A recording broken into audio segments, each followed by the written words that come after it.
ઊંડા વિચારો ઊંડા વિચારો ઊંડા વિચારો ઊંડા ઊંડા વિચારો વિચારો ઊંડા વિચારો વિચારો મોટી ઉંમરે ને ખોટા સમયે પરીક્ષા આપીને પાસ થયેલા મારા ભાઈબંધને શું કહેશો? શું? કપાસ. પંખો શરૂ કરતા પવન સાથે સંગીત વાગે એને શું કહેશો? શું?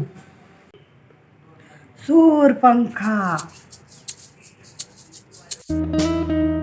ગમમાં ડૂબેલો મારો ભાઈબંધ સેન્ડવિચ ઉપર કયો સોસ લગાડતો હશે? કયો? અફસોસ.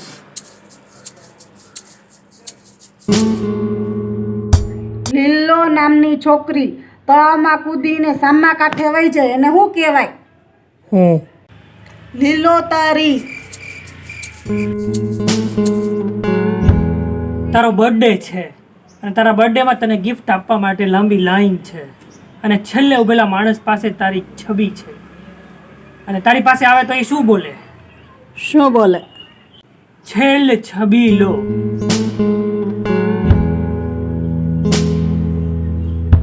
પત્ની એના વરને સાદ કરીને બોલાવે તો શું કહેવાય? શું? વરસાદ.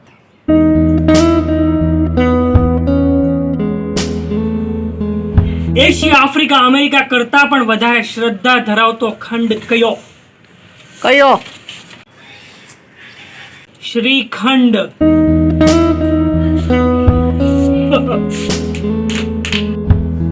તમે અને તમારા ભાઈબંધોના મુખ્ય કેન્દ્ર સ્થાનને શું કહેવાય? શું? ગાંડા કેન્દ્ર.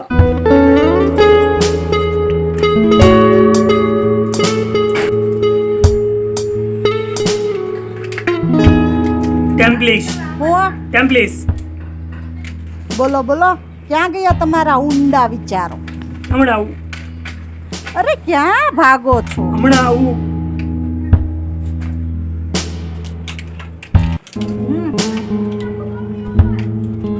તો ગાંડા કેન્દ્રમાં ન જવું હોય ને તો સબસ્ક્રાઇબ કરી લેજો.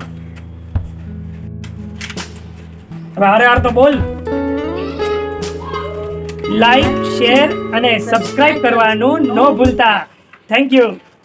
આવા ને આવા વિચારો માણવા માટે જોતા રહો અમારા વિડીયો સોનુ કપિલ વ્લોગ્સમાં. Bye bye. Bye by.